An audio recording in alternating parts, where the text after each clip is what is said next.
ജീവിതം തുടങ്ങി വരുന്ന ഒരു 18 വയസ്സ് 19 വയസ്സ് പ്രായമുള്ള ഈ ചെറുപ്പക്കാര് കുട്ടികൾ അവരെ ഉമ്മക്ക് ബാപ്പയ്ക്ക് അവന്റെ ബാക്കിയുള്ളവർക്ക് എന്തുമാത്രം വലിയ പ്രതീക്ഷയാണ്. ആ പ്രതീക്ഷയിൽ അവിടെ വെച്ചുകൊണ്ട് അവൻ അവിടെ ഒരു ഭാഗം തളർന്ന് കിടപ്പിലായി പോകുന്ന രൂപത്തിലേക്ക് മാറിയതിന് ഒറ്റ കാരണമുള്ളത് അവന് മയക്കുമരുന്നിന് അഡിക്റ്റ് ആയിരുന്നു എന്നതാണ്. മിക്കവാറും കുട്ടികൾ മയക്കുമരുന്നിലേക്ക് എത്തുന്നൊരു വഴിയുണ്ട്, അത് നമ്മൾ അറിഞ്ഞു വെക്കണം. അതേതാ ഈ വഴി? ആ വഴി 2-3 സംഗതികളിലാണ്. ഒന്ന്, ബ്രോക്കൺ ഫാമിലികളിലാണ്. ബാപ്പ കള്ളുകുടിയനായിട്ടുള്ളത്. ഇങ്ങനൊക്കെ ഉള്ളിടത്താണ് മക്കള് വേഗം മയക്കുമരുന്നിലേക്കും അതുപോലെയുള്ള സംഗതികളിലേക്കൊക്കെ പോണത്. ഒന്നാമത്തെ കാര്യം ഇത് നമ്മൾ ഏത് സമയത്തും ശ്രദ്ധിക്കണം. രണ്ടാമത്തെ ഒരു കാര്യം, മക്കളെ വേണ്ട രൂപത്തിൽ ചേർത്ത് പിടിച്ച് കൊണ്ടുകിടക്കാനും സ്നേഹം കൊടുക്കാനും അറിയാത്ത ചെയ്യാത്ത ബാപ്പയും ഉമ്മയുള്ളിടത്ത്. അങ്ങനെയാണ്. അങ്ങനെ വരുന്ന സമയത്താണ് ഇവൻ ഒരു ഒരേല് സമാധാനമില്ല, എവിടോ പോയി അങ്ങനെ കുത്തിരിക്കുകയാണ്, ക്ലാസ്സിൽ ഇങ്ങനെ നിൽക്കുകയാണ്. സ്കൂളില് ബെല്ലടിച്ച് കഴിഞ്ഞപ്പോഴും ഓൻ ആ ഗ്രൗണ്ടിന്റെ മൂലയെ കുത്തിരിക്കുകയാണ്.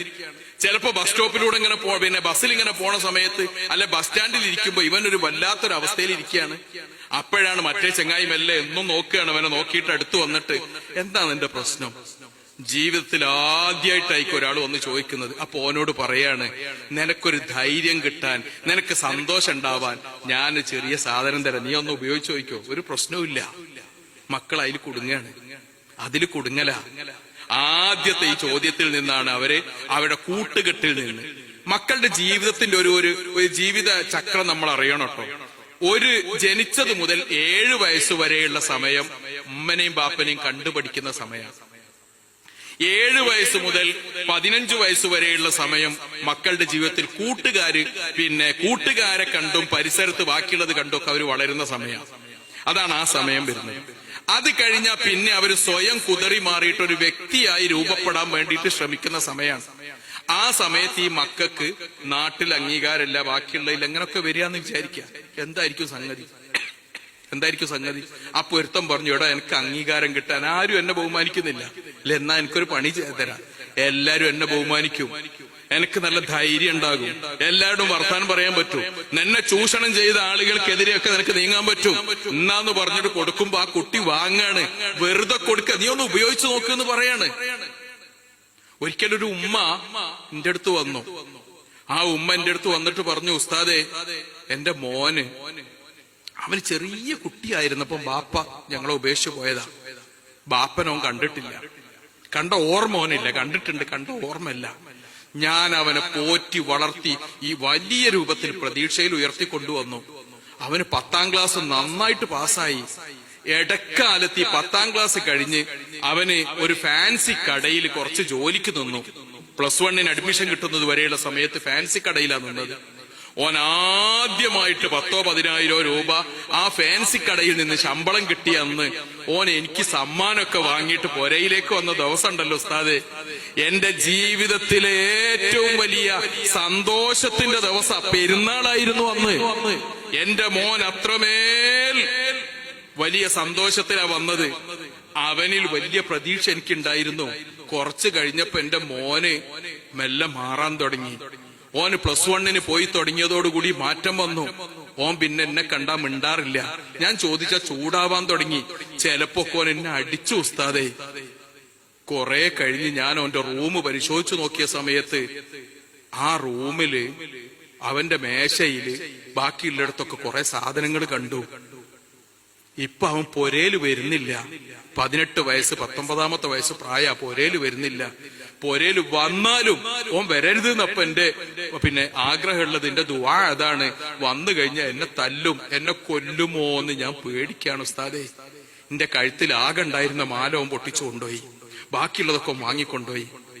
10ാം ക്ലാസ് വരെ നന്നായിട്ട് പഠിച്ചു പോന്നിരുന്ന മോന് ഈ ഉമ്മ ആ കുട്ടിക്ക് വേണ്ടി വേറെ കല്യാണമൊന്നും വേണ്ടാന്ന് പറഞ്ഞ് മാറ്റി വെച്ച് അങ്ങനെ ജീവിച്ച ഉമ്മ ഒരു കടയിൽ നിന്നൊരു 10,000 ഉറുപ്പിക ആദ്യമായിട്ട് കിട്ടിയപ്പം സന്തോഷത്തോടെ വാങ്ങിക്കൊണ്ടുവന്ന മോൻ, ഈ മോനാണ് ചുരുങ്ങിയ സമയം കൊണ്ട് ഈ മാറ്റം വരുന്നതെങ്കിൽ ആരാണ് ഈ മോനെ മാറ്റിയെടുത്തത്? അപ്പോഴാണ് പിന്നെ ആ കുട്ടി ഒരു കൗൺസിലിങ്ങിന് വിധേയാക്കിയ സമയത്ത് ആ കുട്ടി പറയാണ്, എനിക്ക് നാട്ടിലൊരു വിലയില്ല, ഞാൻ ബാപ്പല്ലാത്തവനാ, വേറെ നിവൃത്തിയില്ലാത്തോനാ, പൈസ ഇല്ലാത്തോനാ. അങ്ങനെ വന്നപ്പോഴാണ് എന്നോട് ചില കൂട്ടുകാർ പറഞ്ഞു, എടാ എനിക്ക് അംഗീകാരം കിട്ടാനൊരു പണി തരാ എന്ന് പറഞ്ഞിട്ട് എന്നെ ഈ മയക്കുമരുന്നിന്റെ ലോകത്തേക്ക് കൊണ്ടുവന്നത്. അപ്പൊ ഞാൻ ചോദിച്ചു, നീ ഇത് ഉപയോഗിച്ചതിന് ശേഷം എനിക്ക് അംഗീകാരം കിട്ടാൻ തുടങ്ങിയോന്ന് ചോദിച്ചു. എനിക്ക് ഒരുപാട് സുഹൃത്തുക്കളെ കിട്ടി. ഞങ്ങളുടെ നാട്ടിലെ റൂം എടുത്തിട്ട് ആ റൂമിൽ ഇരുന്നിട്ട് നന്നായിട്ട് ആഘോഷിക്കാൻ തുടങ്ങി. പക്ഷെ അതോട് കൂടിയിട്ട് പിന്നെ ആഘോഷത്തിന് പൈസ കൂടുതൽ വേണ്ടി വന്നപ്പോ മറ്റു മാർഗങ്ങൾ സ്വീകരിച്ചു. അങ്ങനെ പിന്നെ ഇത് തലേ കയറിയപ്പോ ഉമ്മൻ അടിക്കാൻ തുടങ്ങി. കുഴപ്പമായി. അവസാനം പൊരയിലേക്ക് തന്നെ വരാത്ത രൂപത്തിലേക്ക് ഈ മക്കൾ നഷ്ടപ്പെട്ടു പോവുകയാണ്. എന്തുമാത്രം വലിയ പ്രതിസന്ധിയാണ് എന്ന് നമ്മൾ അറിയണം. ഇങ്ങനെ മക്കളുടെ ജീവിതം തന്നെ തകർന്നു പോകുന്ന, ഒരു സർജറി പോലും നടത്താൻ ഡോക്ടർമാർക്ക് കഴിയാതെ പ്രതിസന്ധികൾ വരുന്ന രൂപത്തിലേക്ക് കാര്യങ്ങൾ എത്തുക. ഇതാണ് മയക്കുമരുന്ന് ഉപയോഗിച്ചു കഴിഞ്ഞാൽ ഇവിടെ വരുന്നത്. ബൈക്ക് അപകടങ്ങളുടെ പ്രധാനപ്പെട്ട ഒരു കാരണം എന്താ? ഇതങ്ങോട്ട് തലേ കയറി കഴിഞ്ഞാൽ പിന്നെ ഓന് തോന്നുകയാണ് പെരും പോക്ക് പോകാൻ. ഇപ്പൊ ഒരു വിമാനം പോയില്ലേ ഇതിലെ, അല്ലേ? അതിനേക്കാൾ സ്പീഡിൽ എന്റെ ബൈക്ക് പോകുമെന്ന് കുട്ടിക്ക് തോന്നുകയാണ്. ഇത് തലയിൽ അങ്ങോട്ട് കയറി കഴിഞ്ഞാൽ പിന്നെ ഓന് വേറെ ഒന്നുമില്ല. ഏതെങ്കിലും ഒരു സാധു വണ്ടിക്കാരനൊന്ന് കേറുന്ന സമയത്ത് ഓണടിച്ചാൽ അപ്പൊ ഓനോട് പോയിട്ട് അടി ഉണ്ടാക്കുകയാണ്. ഓന് തോന്നുക അപ്പനോടൊന്നും അങ്ങനെ എന്നെ കാണുമ്പോ ഓന് ഹോണടിക്കുക, ഓൻ ആരാ അപ്പയൊക്കെ തോന്നുകയാണ്. ഇത് ഈ കുട്ടികൾ ഈ സാധനം പ്രിക്റ്റായി മാറുന്ന സമയത്ത് വരുന്നൊരു കാര്യമാണ്. ഇത് ആൺകുട്ടികളിൽ മാത്രമല്ല കേട്ടോ, പെൺകുട്ടികളും ഇതിന്റെ അടിമകളാണ്, അഡിക്റ്റാണ്. നമ്മൾ ശരിക്കും അറിയണം. വേറൊരു കാര്യം, ഈ രൂപത്തിലുള്ള സംഗതികളിലേക്ക് കുട്ടികൾ എത്തുന്നത് സ്കൂളിൽ നിന്ന് പോകുന്ന ടൂറുകളിലാണ്. ടൂറ് പോകുന്ന സമയത്ത് മാഷുമാര് ബാഗിൽ കരുതിയ കള്ളും കുപ്പി എടുത്ത് കുടിച്ച കുട്ടികളെ എനിക്കറിയാം. സാറിത് വാങ്ങുന്നതും കൊണ്ടുപോകുന്നതും വെച്ചതും ഒക്കെ ഒരുത്തം വില്ലൻ കണ്ടുവെച്ചു. ഓൻ ബാക്കിയുള്ളവരോട് പറഞ്ഞു, നമുക്കൊരു പണിയുണ്ട്. മൈസൂർ എത്തിയിട്ട് എല്ലാരും അങ്ങോട്ടും ഇങ്ങോട്ടും ഇറങ്ങി. പിന്നെ രണ്ടാമത് പോയ സമയത്ത് പിന്നെ തിരിച്ചു വരുന്ന ലേശം നേരത്തെ വന്നു. മാഷിന്റെ ബാഗിൽ നിന്ന് എടുത്തിട്ട് ഇവര് കുടിച്ചു. ജീവിതത്തിൽ ആദ്യമായിട്ട് കള്ളു കുടിക്കുന്നത് അന്നാണ്. മാഷ് പിന്നെ വന്ന് തപ്പുമ്പോ ഇടങ്കണ്ണിട്ട് ഇങ്ങനെ നോക്കി. അയാൾക്ക് ചോദിക്കാൻ നിവൃത്തിയില്ല, എന്റെ കുപ്പി ഉണ്ടായിരുന്നു എന്ന് പറയാൻ മൂപ്പർക്കും നിവൃത്തിയില്ല. കുട്ടികളെടുത്ത് കുടിച്ചു. ആദ്യമായിട്ട് കള്ളു കുടിക്കുന്നത് ടൂറില. ടൂറ് പോണ സമയത്ത് അതിന് പൈസ കിട്ടിയില്ലെങ്കിൽ ഓലെ സഹായിക്കാൻ ഇവിടെ ആൾക്കാരുണ്ട്. ഒരു ചെറിയൊരു പൊതിയുണ്ട്, അതൊന്ന് പിന്നെ മൈസൂർ എത്തിച്ചു കൊടുത്താൽ മതി. മൈസൂരിൽ നിന്ന് ഇങ്ങോട്ട് പോരുമ്പോ ചിലപ്പോ എന്റെ കയ്യിൽ ഒരു ബാഗ് തരുട്ടോ, അത് നിങ്ങൾ ആ ബാഗിന്റെ കൂട്ടത്തിൽ വെച്ച് ഇങ്ങോട്ട് കൊണ്ടുവന്നാൽ മതി. അത് ഇവിടെ എത്തുമ്പോ ഒരാൾ വന്ന് വാങ്ങിക്കൊണ്ടുപോകും.